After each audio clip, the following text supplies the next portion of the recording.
Voilà, nous vous saluons très chers téléspectateurs ou bien tous ceux qui nous suivent depuis ici en Europe, en Afrique, en Amérique et partout. Nous émettons ces courts moments d'émission depuis la ville de Salzbourg en Autriche. Il est vrai qu'on parle allemand ici, mais nous avions prévu quelques courts messages aussi en français, en anglais, et c'est le cas aujourd'hui en français. Que le Seigneur vous bénisse. Nous voulons prier et écouter la parole de Dieu. Père de vie, nous te bénissons pour ce moment. Bénis nos frères qui vont être édifiés par ces messages. Laisse que chacun qui croisera ces petits moments soit connecté au ciel, redynamisé, réactivé au nom puissant de Jésus. J'autorise le royaume de Dieu de croître dans le cœur et les oreilles de tout celui qui va écouter, et j'interdis tout mouvement de Satan au nom de Jésus. Amen. Amen. Voilà, nous voulons parler ce matin d'un court thème, d'un court message qui s'intitule, bien entendu, ton futur est en toi.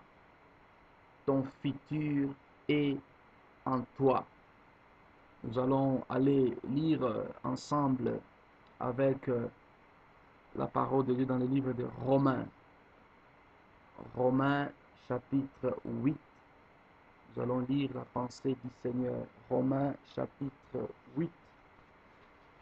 Gloire à Dieu. Pour ceux qui ont les Bibles sur place, ou bien ceux qui ont des Bibles online, nous lisons Romains chapitre 8e et le verset 18 à 19. On prendra même le verset, juste le verset 19. Alléluia. Gloire à Jésus. Nous te bénissons, Prince de gloire. Romains 8. Romains 8, 18 à 19, comme nous le disions. J'estime que les souffrances du temps présent ne sauraient être comparées à la gloire à venir qui sera révélée pour nous. Aussi la création attend-elle avec un ardent désir la révélation des fils de Dieu. Oh, j'aime la parole. La Bible dit que la révélation des fils de Dieu va être donnée. Le monde entier soupire, dans d'autres versions, on dit que la révélation des fils de Dieu laisse soupirer le monde à leur apparition. Donc, le monde entier attend avec impatience que les fils de Dieu soient révélés. Retiens, c'est notre thème, et que ton futur est en toi.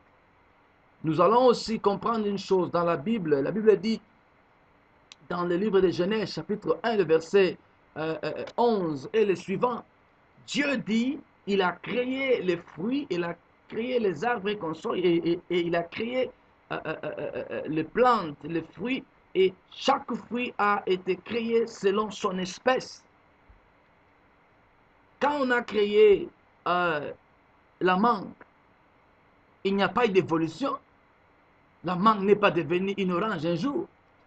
Et la banane n'a pas dit, voilà, j'ai été assez une banane, voilà, je deviens maintenant un avocat. Non.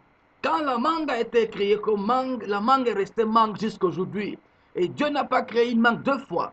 Il a créé la mangue juste une fois, et cette mangue devient, ou bien, elle a toujours l'autosuffisance de sa reproduction. Donc, le futur est toujours dans le fruit.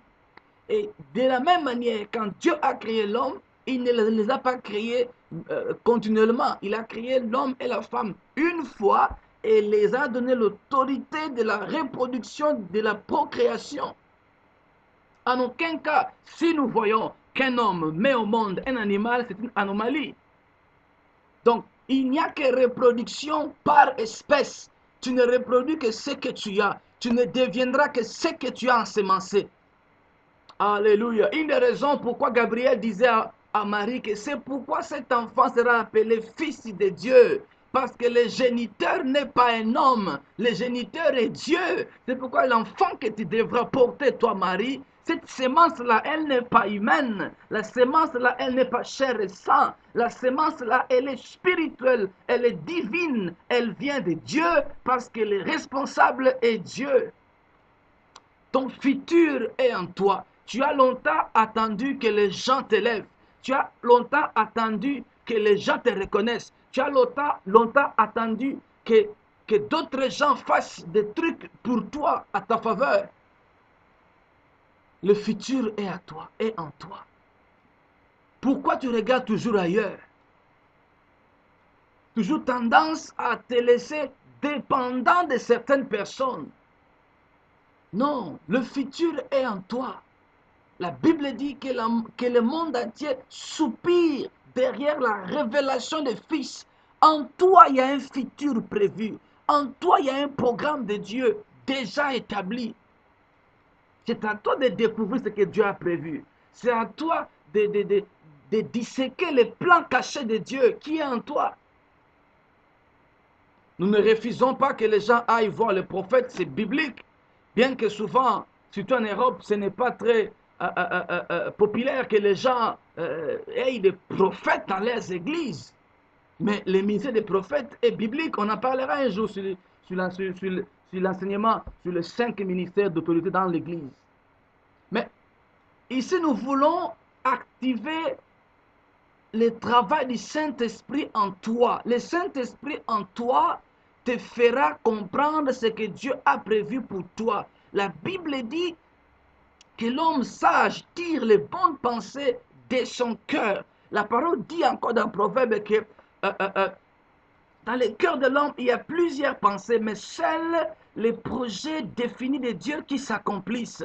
La parole nous dit encore que les justes trouvent le chemin bien tracé dans son cœur. Mon frère, dans ton cœur, il y a ton futur. Ne cours plus aller ça et là, sinon tu vas aller saluer les magiciens pour rien. L'Église a perdu cette notion du prophétisme, cette notion du prophétique. C'est pourquoi les gens quittent les églises et ils vont chercher les marabouts dehors, chercher les gens qui jouent les cartes pour demander le futur. Non, la parole dit que le Saint-Esprit en toi, c'est l'esprit de la prophétie.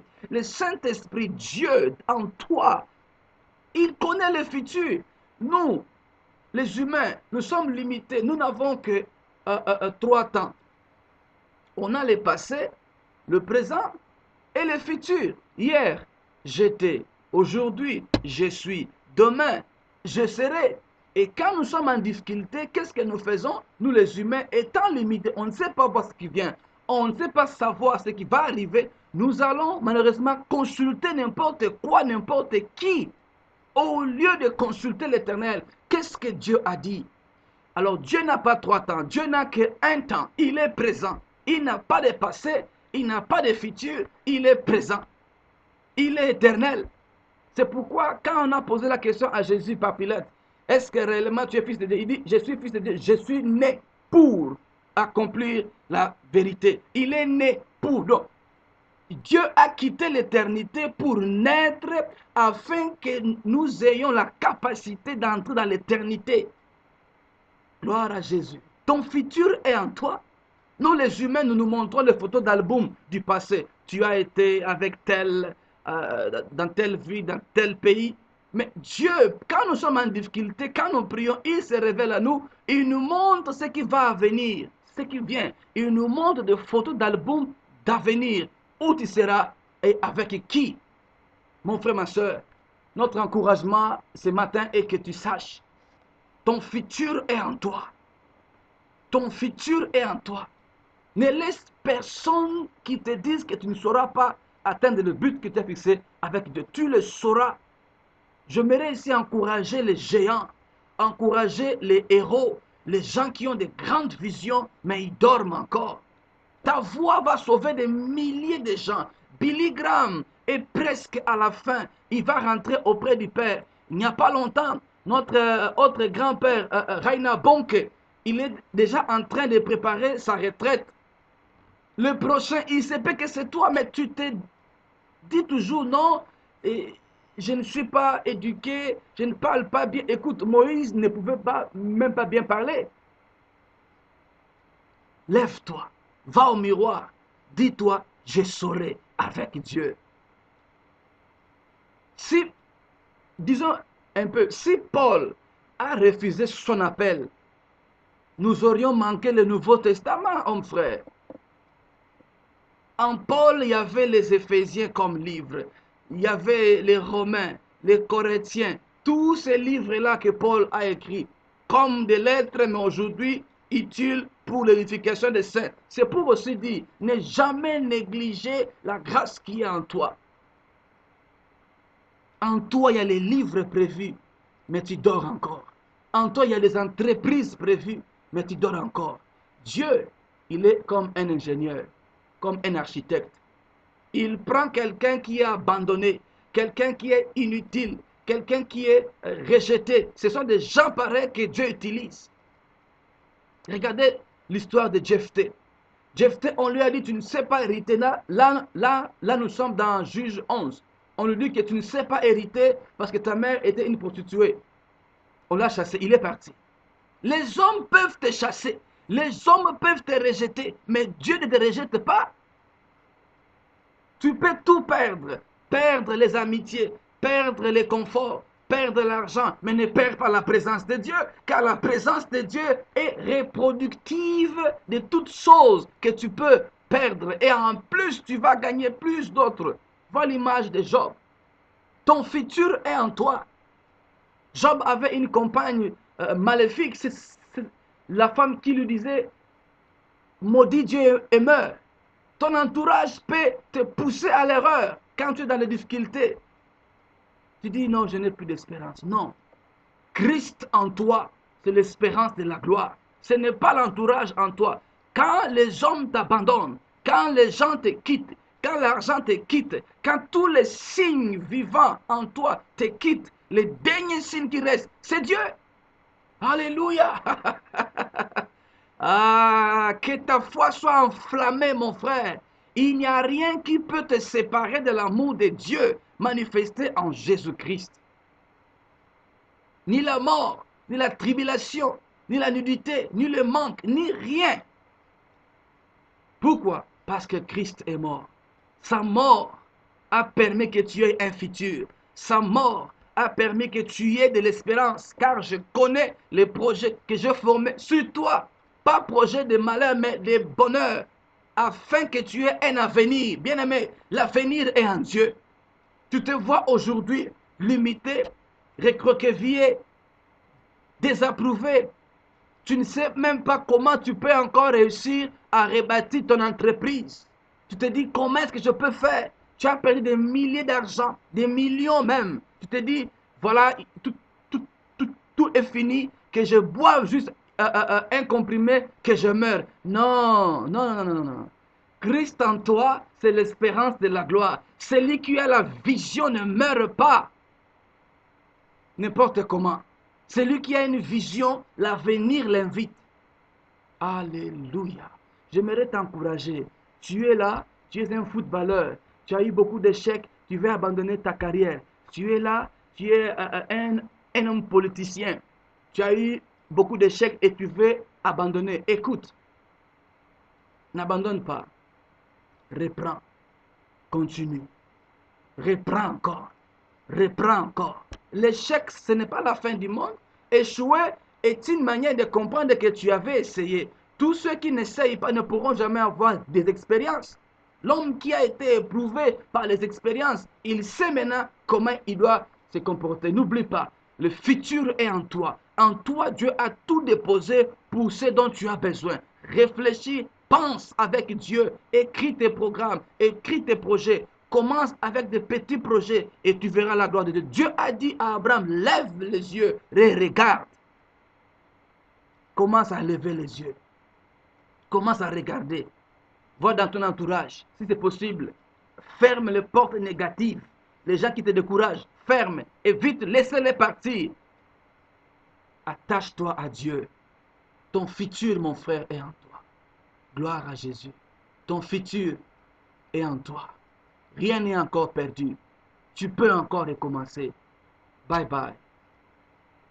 Sois béni.